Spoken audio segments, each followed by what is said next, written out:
அனைவருக்கும் இனிய சுதந்திர தின நல்வாழ்த்துக்களை தெரிவித்துக் கொண்டு, இந்த நிகழ்வு ஒரு முக்கியமான தருணம். இந்த சுதந்திர தின விழாங்கிறது நம்ம முன்னோர்கள் ரத்தம் சிந்தி இந்த சுதந்திரத்தை வாங்கி கொடுத்தாங்க.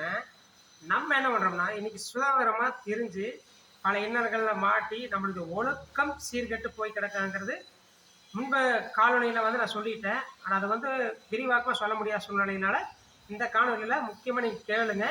இதை மற்றவங்களுக்கு மறக்காமல் அனுப்புங்கன்னு சொல்லி கேட்டுக்கிறேன். ஏன்னா ஒவ்வொரு குழந்தையும் பாதுகாப்பாக வச்சுக்கிறது நம்மளோட கடமை. அதை புரிஞ்சுக்கணும். இளைஞர்கள் கூட மாணவர்கள் இன்னைக்கு கேட்கக்கூடிய இந்த காணொலி கேட்டிருக்கும் போது உங்கள் நிலை மாற்றிக்கிறதுக்கு உண்டான வாய்ப்புகள் அதிகமாக இருக்குது. தயவு செய்து நீங்கள் இதை பாருங்கன்னு சொல்லி கேட்டுக்கிறேன்.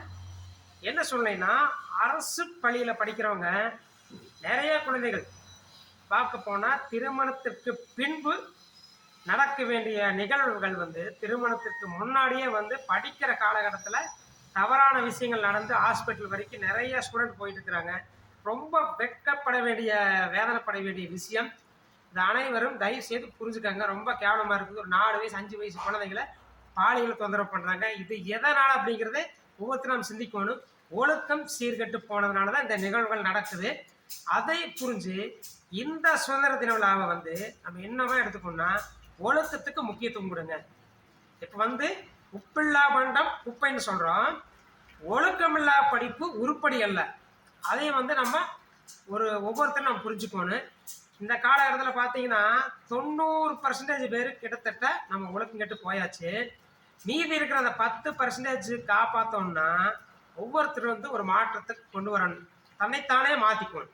யாரும் நம்ம அட்வைஸ் சொல்லியோ மாற போகிறது கிடையாது.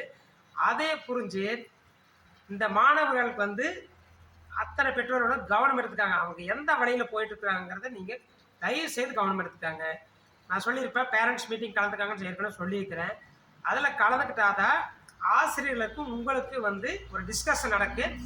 அதில் நம்ம குழந்தைகள் என்ன பண்ணுறாங்க, எந்த மாதிரி ஸ்டேஜில் இருக்கிறாங்க, எப்படி லீவ் போடாமல் வர்றாங்களா, என்ன பண்ணிட்டு இருக்கிறாங்க, படிப்பு எந்த அளவுக்கு போயிட்டு இருக்குங்கிறது உங்களால் கண்காணிக்க முடியும். அதை செய்யாதனால இப்போ ஆசிரியர் குழந்தைகள் அடித்தா நீங்கள் என்ன பண்ணுறீங்க, அங்கே போய் நீங்கள் குழந்தைங்களே அடிக்கிறீங்கன்னு சொல்லி ரொம்ப கண்டித்து அவங்க மேலே நடவடிக்கை எடுக்க சொல்கிறீங்க.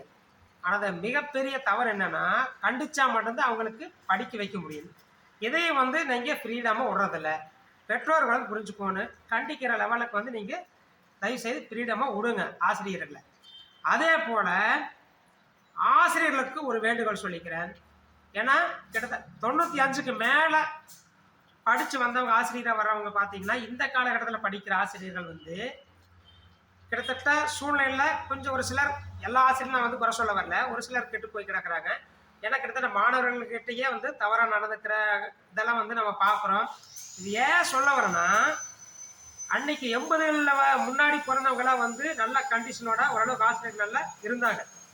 இந்த ஒழுக்கமின்மை இப்போ படிக்கிறவங்க தான் நான் சொல்லிட்டேன், 90% கெட்டு போய்க்கிறனால இப்போ படிக்கிறவங்க பின்னாடி ஆசிரியர்களாக வருவாங்க. இதில் படிக்கிறவங்க அவங்களோட சூழ்நிலை எப்படி இருக்கும், அந்த